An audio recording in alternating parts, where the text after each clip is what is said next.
Hello বন্ধুরা, আপনারা যদি চুঁচুড়ায় রামকৃষ্ণ সারদা মন্দিরে আসতে চান তাহলে হাওড়া থেকে ব্যান্ডেল লোকাল ধরে চুঁচুড়া স্টেশনে নামুন। ওখান থেকে বাইরে বেরিয়েই আপনি টোটো কিংবা অটো পাবেন। সুগন্ধা মোড় বললে আপনাকে নামিয়ে দেবে, ভাড়া নেবে 10 টাকা। তারপরে আপনি বাঁ দিকে যাবেন, একটু হাঁটলে কামদেবপুর বললে আপনাকে যে কোনো লোক দেখিয়ে দেবে।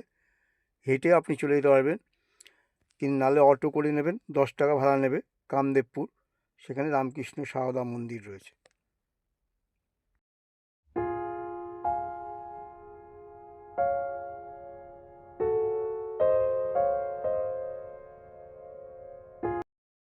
আমি পৌঁছে গেলাম চুঁচুড়া স্টেশন।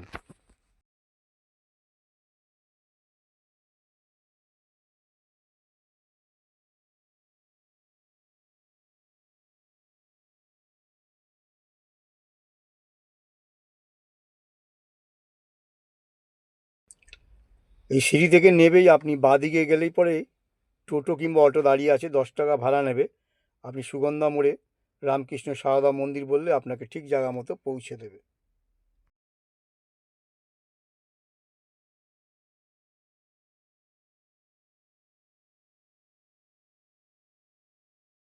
হ্যালো বন্ধুরা, আপনারা নিশ্চয়ই ভালো আছেন, আমিও ভালো আছি।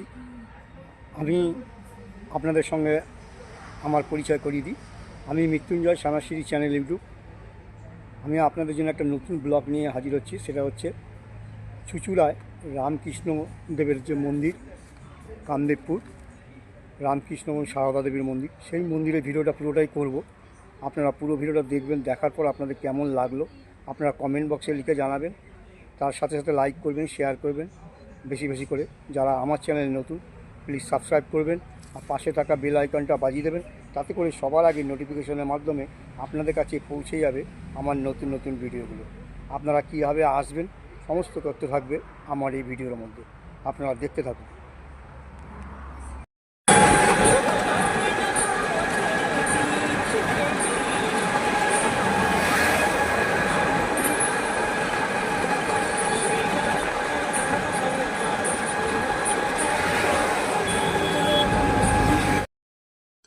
রামকৃষ্ণ সারদা মন্দির হচ্ছে অপরূপ সৌন্দর্যে ভরা। এই মন্দিরের চারিদিকেই রয়েছে গাছের সমারোহ। বিভিন্ন ধরনের গাছ এখানে দেখা যায়। এই হচ্ছে রামকৃষ্ণ সারদা মন্দিরের মেন গেট। এখান থেকে আপনারা কুপন সংগ্রহ করবেন ভোগের। আপনারা এখানে এরকম প্রসাদ কুপন বলে লেখা থাকবে রামকৃষ্ণ সারদা মন্দিরে, সেই কুপন আপনারা রেখে দেবেন এবং 12:30টার সময় ঘন্টা পড়বে ভোগের প্রসাদ খাওয়ার জন্যে। আপনারা গেট থেকে বাইরে বেরোলেই আপনি পেয়ে যাবেন সেই খাবারের জায়গা।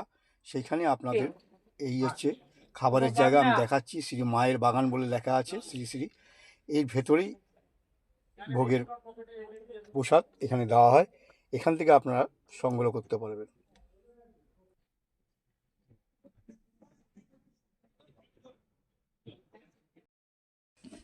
এখানে দেখুন ভোগের প্রসাদ নেওয়ার জন্য লাইন পড়েছে, সব কুপন দেখিয়ে ভেতরে ঢুকছে ভোগের প্রসাদ নেওয়ার জন্যে।